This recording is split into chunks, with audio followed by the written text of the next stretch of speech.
people are tired of seeing the United States ripped off. Our allies have taken advantage of us more so than our enemies. Called an eye for an eye. I will never apologize for defending America. We had the worst trade deals, now we have the best trade deals. My end game is I don't want to have a big deficit. We will pass the Trump Reciprocal Trade Act. Groups like this get together quite frequently before announcements like Liberation Day today. And we talk through what the president's decision is, what's the purpose of that decision, and how it's going to be implemented. And then we strategize on how to communicate it to the American people. That communication usually goes through the media. They pick and choose the facts they want to focus on and the narratives they want to drive. And so we thought we'd do it a little bit differently this time. Take out the media and show the American people what the conversation's like that we normally have. Get into the details, the thinking, and the purpose of this and how it's through the short term and long term is going to affect the American people. Stephen, you've been with the president for a long time. You were a part of the first administration and some of the battles economically, taxes, that had historic impacts on improving the economy. Today's a big day. Can you talk about the president's historical view on global trade and the tool of tariffs or the use of tariffs that he envisions, not just through Liberation Day today, but how he's used it over the years? Yes, well, the announcement today is the most significant action on global trade policy that has taken place in our lifetimes. It's not even a close call. I mean, this is probably the biggest event that's happened on global trade since the very ill-fated decision that we are now reversing of knocking down all of America's trade tariffs and revenue policies that led to the offshoring and outsourcing of all of our industries. So this is the great reversal of that great betrayal, is how I would look at it. So in the 20th century, successive American presidents knocked down all of the policies that we had to protect American industry, and they did insane things like letting China into the World Trade Organization, as an example. And we watched all of our factories go overseas.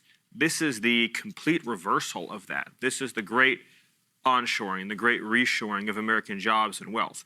So if you look at America today, we're totally dependent on foreign countries for the supplies that make this country run, for all of the essential goods, materials, manufactured products that make it possible for us to live our lives. Our cars, our electronics, all the materials that go into our homes, our buildings, our medical supplies, our entire supply chains are completely embedded in foreign countries.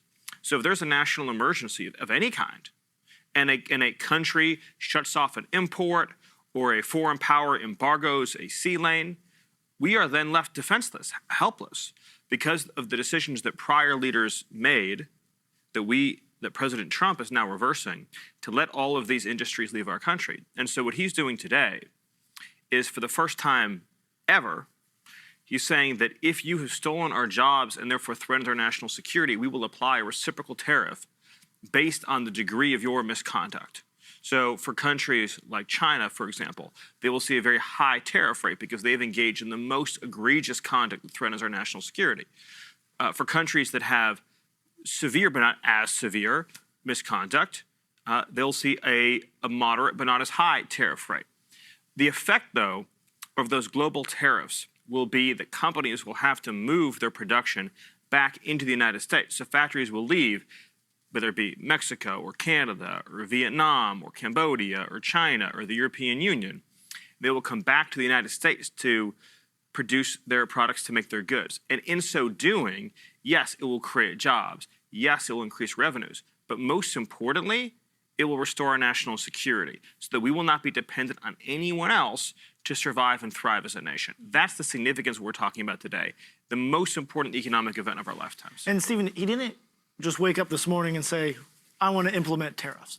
You talk about the national security crisis, but this is something the president has thought about, discussed, contemplated for years, decades? Yes, his entire professional life. If you go back to interviews with President Trump in the 1970s, he's been speaking passionately about this issue. And he warned, for example, in the 1980s about all of our critical industries moving to, at that time, Japan.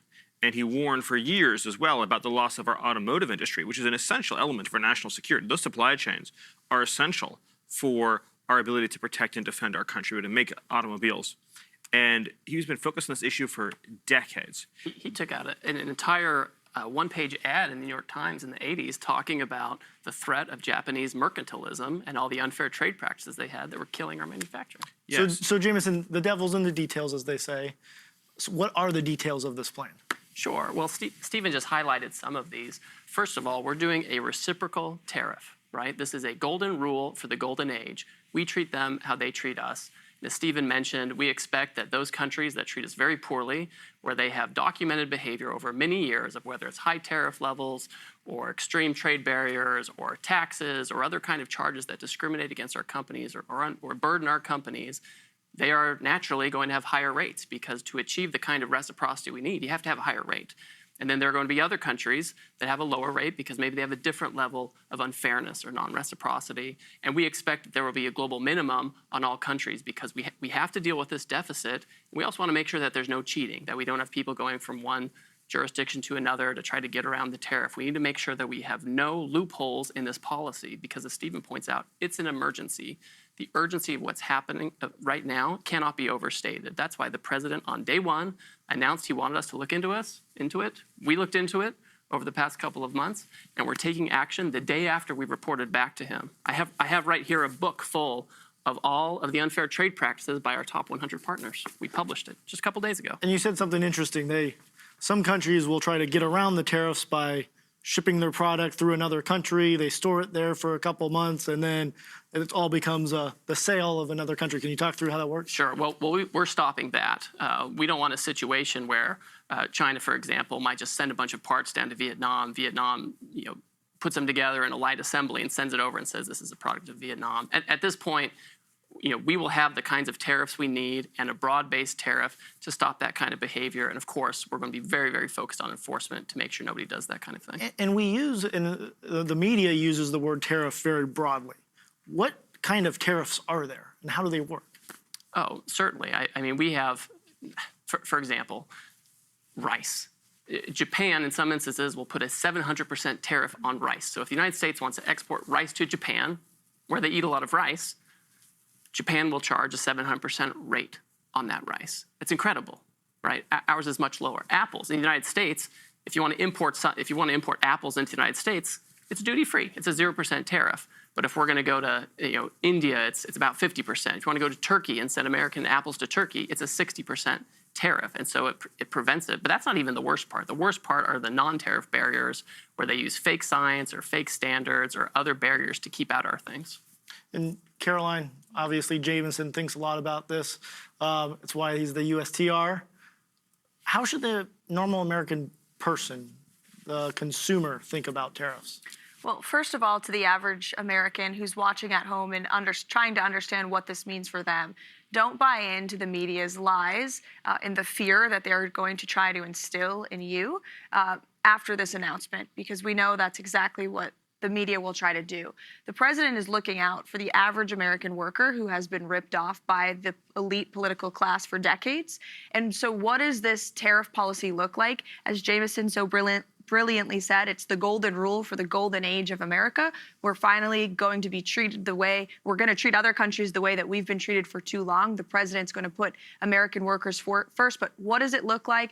Think about your hometown where you grew up, in the heartland, in middle America, factories that have been abandoned, workers who have been put out of jobs, drug-addicted generations of children and of families, because there aren't good industry here at home. There is not good industries here at home in their hometowns. The president wants to restore that prosperity and that wealth, more money in people's pockets. The media will also continue to talk a lot about prices and what this will do to prices. And the American people need to understand that the president will effectively implement these tariffs while also having a whole of government approach to bring down the cost of living in this country. There was an inflation nightmare created by the previous administration. And while simultaneously implementing these fair trade practices to put America first, the president is already launching a massive deregulatory campaign, a massive energy boom where gas prices are already coming down, inflation is cooling, and so it's an all hands on deck prices effort. are coming down. That's right. You're seeing it across the board. Now, and it's important to understand, and I think, Karoline, you've talked about this a lot, this is decades of failed political leadership. We're not going to get over it or change it without some fundamental reform. It's Biden administration definitely accelerated it, but this was decades of economic misstructuring of the economy. And there's nothing the media and the political class hate more than change, and this is monumental change. The president is focused on restructuring the global economy, on restructuring our domestic economy as well. And the politicians in this city have not seen a president who is actually willing to take the steps to implement such change really in modern history. So believe in this president. He was elected for a reason because he's looking out for the American people across our country. And today is the first day of that in terms of trade and tariffs. That's why we call it Liberation Day. That's right. And Stephen, on that, can you talk, what is the goal here?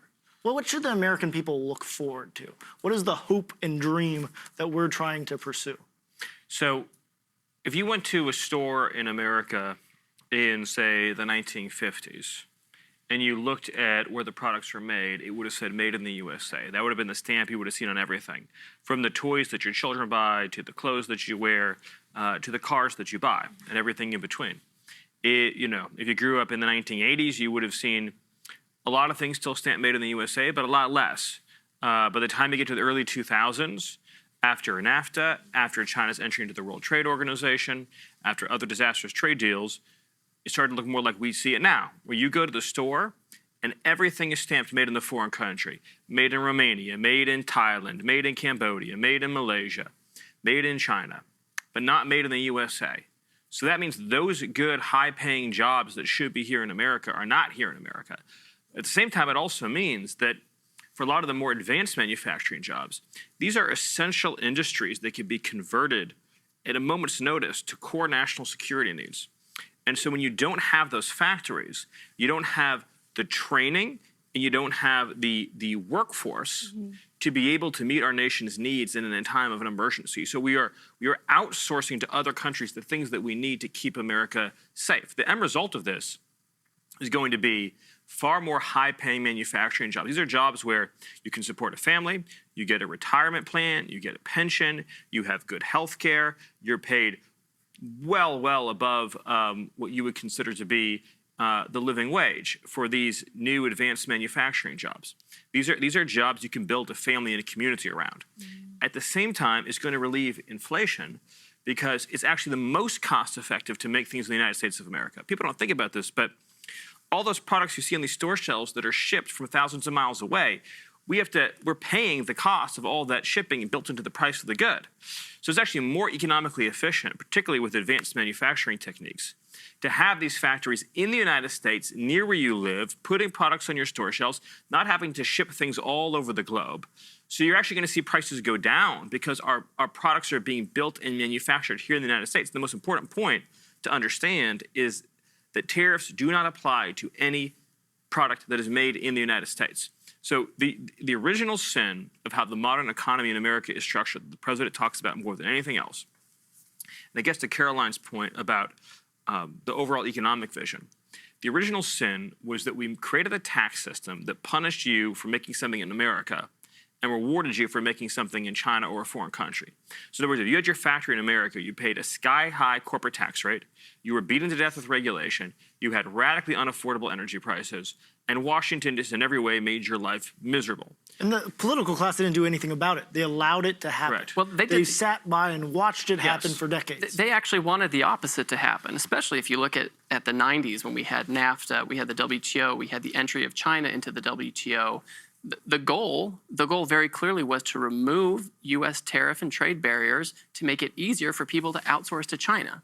Because once we gave China what we call permanent normal trade relations, all of your manufacturers in the United States who are thinking in short terms in terms of quarterly earnings and that kind of thing, they said, listen, now I can go move my factory from Indiana or wherever. I can put it in China. I can put it in Mexico. And I know I will have sure access to the U.S. market. Today, President Trump is saying the best place to make American products and sell American products is here in America. If you make in America, you're not going to have a tariff. Think about how pernicious that deal is that he's describing that was made.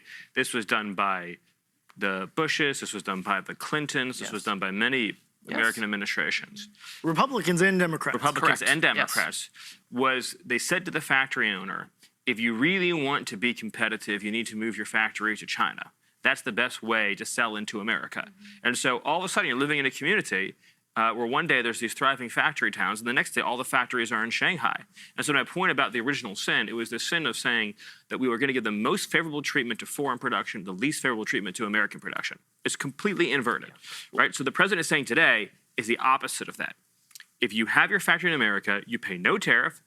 We are going to reduce your taxes, and we're going to reduce your regulations and reduce your energy costs. So you're going to get the best possible deal, but you have to do it here. And to anyone questioning the effectiveness of the president's trade and tariff agenda, look at what has happened before Liberation Day. We have had billions and billions of dollars Billions, worth of almost 2.7 now? great investments, yes, into our country. You have some of the biggest companies in the world like Apple and Hyundai announcing investments in American communities. That are jobs in these communities, that's manufacturing in these communities. Those are American families who are going to now be able to live the American dream because of these investments, and the tariffs haven't even been implemented. So President Trump is serving as America's businessman in chief, America's negotiator in chief, by encouraging and incentivizing, for once, finally, for these companies to do business here. We have the labor, we have the resources, we have the best market in the world. There's no reason we shouldn't have a president who's trying to champion America and America First policies. And Karoline, he had identified the problem and he's got a solution, but you spoke to this before.